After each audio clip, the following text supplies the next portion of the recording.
খালেদা জিয়া জীবিত নেই, ডক্টর ইউনূস সরকার ঘোষণা করতে দিচ্ছেন না। খালেদা জিয়ার মৃত্যু নিয়ে এই সরকার নাটক করতেছে। একজন নারী, চোখের পানি যেন থামছে না, অঝরে কাঁদছেন তিনি। কার জন্য জানেন?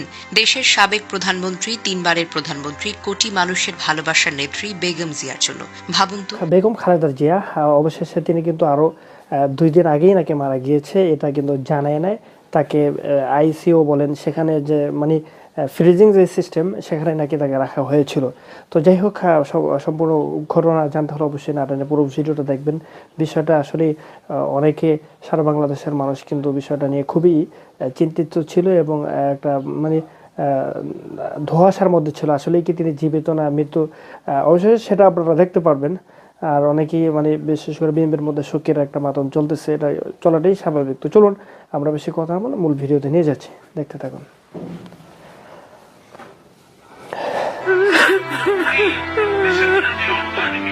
একজন নারী, চোখের পানি যেন থামছে না, অঝরে কাঁদছেন তিনি। কার জন্য জানেন? দেশের সাবেক প্রধানমন্ত্রী, তিনবারের প্রধানমন্ত্রী, কোটি মানুষের ভালোবাসার নেত্রী বেগম জিয়ার জন্য। ভাবুন তো, রাজনীতির মাঠে কত নেতা এসেছেন, কতই বা মানুষের মনে জায়গা করে নিতে পেরেছেন, কিন্তু একজন খালেদা জিয়ার জন্য আজ পুরো দেশ নিস্তব্ধ, শুনশান, দোয়া আর কান্নায় ভেজা বাংলাদেশ। শুধু এক নারী নন, তার মতো হাজারো নারী আজ কাঁদছেন। বুকটা ভেঙে গেছে। নানা বয়সের মানুষ হাসপাতালের সামনে দাঁড়িয়ে আকাশের দিকে তাকিয়ে দোয়া করছেন। কেউ কোরআন নিয়ে বসে আছেন, কেউ নামাজে সিজদা করছেন, কেউ আবার নীরবে কান্না থামাতে পারছেন না। মানুষের এই কান্না কোনো রাজনৈতিক লাভ লোকসানের জন্য নয়, এটা ভালোবাসা, শ্রদ্ধা, বিশ্বাস আর আস্থার কান্না। একজন নেত্রীকে মানুষ কত ভালোবাসে, হ্যাঁ, এটা সত্যি ইতিহাসে বিরল। অনেকে সারা রাত ঘুমায় না, মোবাইল হাতে কেবল খোঁজ নেয় কোনো নতুন সংবাদ এলো কিনা। বাজারে, রাস্তায়, চায়ের দোকানে, সবখানে একই কথা, আমাদের দেশনেত্রী কেমন আছেন। লোকজনের মুখে কোনো রাজনীতি নেই, শুধু কাপা গলায় দোয়া আর আতঙ্ক। ফেসবুক, ইউটিউব, টিকটক, সবখানে বেগম জিয়ার জন্য প্রার্থনার স্রোত। কমেন্টে কাছে মানুষ লিখছে, তিনি শুধু একজন নেত্রী নন, আমাদের ইতিহাসের অংশ বটে। এই দেশ তার বুকে খোদাই করা আছে। বেগম জিয়া শুধু একজন রাজনৈতিক ব্যক্তিত্ব নন, তিনি বাংলাদেশের কোটি মানুষের হৃদয়ের অংশ। 90-এর গণ আন্দোলন থেকে শুরু করে গণতন্ত্র পুনরুদ্ধারের প্রতিটি সংগ্রামে তার সাহস যেন মানুষ ভুলে যায়নি। তার বিপদের সময় মানুষ পাশে থাকে, যেভাবে সন্তান মায়ের পাশে দাঁড়ায়। আজ তার অবস্থা অত্যন্ত আশঙ্কাজনক। লাইফ সাপোর্টে লড়ছেন আমেরিকা, ব্রিটেন, চীন সহ বিভিন্ন বিশেষজ্ঞরা, চিকিৎসকেরা এসে একসঙ্গে কাজ করছেন। মেডিকেল বোর্ড বলছে, দেশের এত বড় নেত্রীর চিকিৎসায় কোনো রকম ঝুঁকি নেওয়া যাবে না। বিশ্বমানের 5 সদস্যের বিশেষজ্ঞ দল এসে যোগ দিয়েছে। সবাই চেষ্টা করছেন, চেষ্টা নিরন্তর। আর বাহিরে দাঁড়িয়ে লাখো মানুষ দোয়া করছেন, হে আল্লাহ, দেশ নেত্রীকে আপনি সুস্থ করে দেন, তিনি আমাদের সবার আশার প্রতীক। আজ নতুন সরকার তাকে ঘোষণা করেছে অতি গুরুত্বপূর্ণ ব্যক্তি, ভিআইপি হিসেবে। SSFF নিরাপত্তা দিয়েছে, রাষ্ট্রীয় মর্যাদা দিয়েছে। এটা শুধু একটি ঘোষণা নয়, এটা সেই নেত্রীর প্রতি জাতির সম্মান, যাকে অপমান করা হয়েছিল, কষ্ট দেওয়া হয়েছিল, কিন্তু মানুষ আজও তাকে ভুলে যায়নি। বাংলাদেশের ইতিহাসে এরকম দৃশ্য আর কয়েকবার দেখা যাবে বলা যায় না। একজন নেতাকে নিয়ে এত কান্না, এত ভালোবাসা, এত দোয়া, এটা বিরল নয়, প্রায় অলৌকিক। জানেন, মানুষ জানে বেগম জিয়া ক্ষমতার জন্য নয়, মানুষের জন্য রাজনীতি করেছেন। তাই আজ মানুষ তার জন্য বুক ফাটিয়ে কাঁদছে। হাসপাতালের প্রতিটি মিনিট মানুষের জন্য টেনশনের। যে কোনো দুঃসংবাদ শুনবার ক্ষমতা এখন যেন কারো নেই। দেশ থমকে আছে, সময় যেন থমকে গেছে, বাতাসটা ভারী হয়ে আছে কান্নায়। ইতিহাস সাক্ষী থাকবে, বাংলাদেশের মানুষের ভালোবাসা দিয়ে তৈরি হয়েছে এক নেত্রীর অমর মহিমা। এমন ভালোবাসা, এমন কান্না, এমন দোয়া একজন খালেদা জিয়া ছাড়া আর কে পেয়েছে? হ্যাঁ দর্শক, ইতিমধ্যে আমাদের স্ক্রিন থেকে যে ভিডিওটা আপনারা দেখতে পেয়েছেন, তবে সর্বশেষ আরও একটা ভিডিও আছে। সর্বশেষ ভিডিওটা দেখলে আরও স্পষ্টভাবেই আপনারা বিষয়টা বুঝতে পারবেন। তো চলুন সর্বশেষ ভিডিওতে নিয়ে যাচ্ছি আপনাদেরকে আমরা। বেগম খালেদা জিয়ার জীবনে এমন সংকট কখনো আসেনি। দিন কয়েক ধরেই হাসপাতালে পড়ে আছেন। কখনো শোনা যাচ্ছে অবস্থা খুবই নাজুক, আবার বলা হচ্ছে সাড়া দিচ্ছেন, নিচ্ছেন ওষুধও। তার হাসপাতালের সামনে ভিড় করেছেন হাজারো সমর্থক। দল মত নির্বিশেষে দোয়া করছেন সুস্থ হয়ে উঠুন তিনি। কিন্তু এত কিছুর মধ্যেও খালেদা জিয়ার পাশে নেই তার সবেধন নীলমণি তারেক রহমান। কেন? ফেসবুক স্ট্যাটাসে নিজের অসহায়ত্বই যেন স্বীকার করলেন ভদ্রলোক।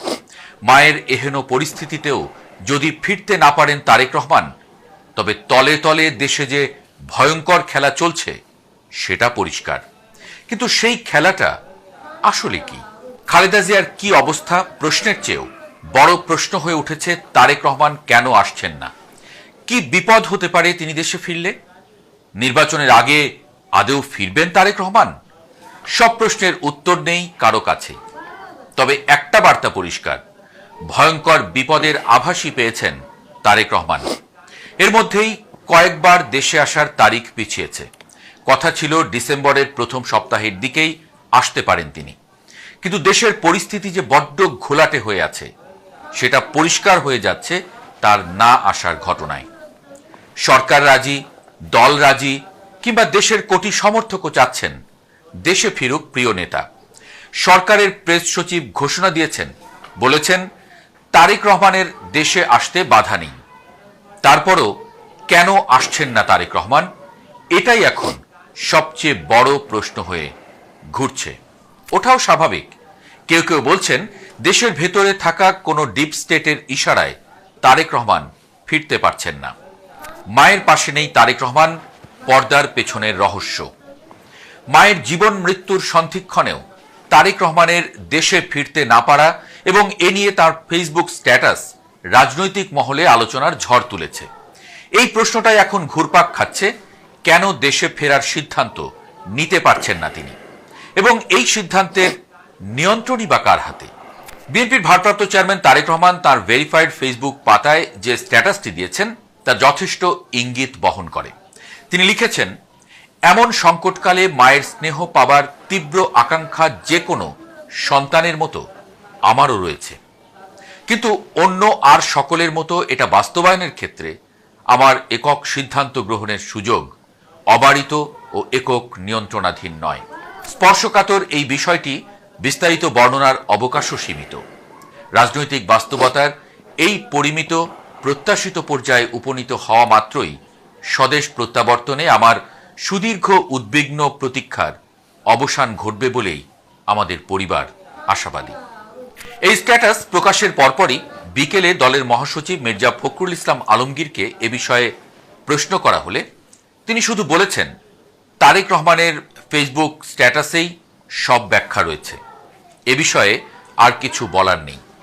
অর্থাৎ দলও এর বাইরে মুখ খুলতে নারাজ। অন্যদিকে এই স্ট্যাটাসের কয়েক ঘন্টা পরই প্রধান উপদেষ্টার প্রেস সচিব শফিকুল আলম ফেসবুকে পোস্ট দিয়ে বলেছেন, তারেক রহমানের ফেরার বিষয়ে সরকারের তরফ থেকে কোনো বিধিনিষেধ অথবা কোনো ধরনের আপত্তি নেই। সরকারের এই ঘোষণার পরেও তারেক রহমানের না আসা প্রমাণ করে খেলাটা আসলে দেশের অভ্যন্তরের বা আলাদা কোনো গভীর শক্তির ইশারায় চলছে। নিয়ন্ত্রণের চাবি কার হাতে? তারেক রহমান অক্টোবরের শুরুতে বিবিসি বাংলাকে দেওয়া সাক্ষাৎকারে দ্রুতই দেশে ফিরে নির্বাচনে অংশ নেওয়ার কথা জানিয়েছিলেন। হ্যাঁ দর্শক, সর্বশেষ ভিডিও ইতিমধ্যে আপনারা আবার স্ক্রিন থেকে দেখতে পেয়েছেন, যেটা আসলে অনেকেরই মতামত এবং অনেকেই বলতেছে মানে তার সম্পর্কে জানাটা বড় এখন মুশকিল হয়ে যাচ্ছে। এমনকি বড় বড় সংবাদ মাধ্যম বলেন এবং অনেক নেতাকর্মীরাও কিন্তু বিষয়টা জানতেছে না, কারণ তার বিষয়টা খুবই গোপন রাখা হয়েছে এবং এটা একেবারে খুব কাছের ব্যক্তিরা ছাড়া আসলে খুবই মানে কেউ জানে না বললেই চলে। তো এরকমটা অনেকেই বলতেছে, যার কারণে আপনাদের সাথে আলোচনা করা। আসসালামু আলাইকুম।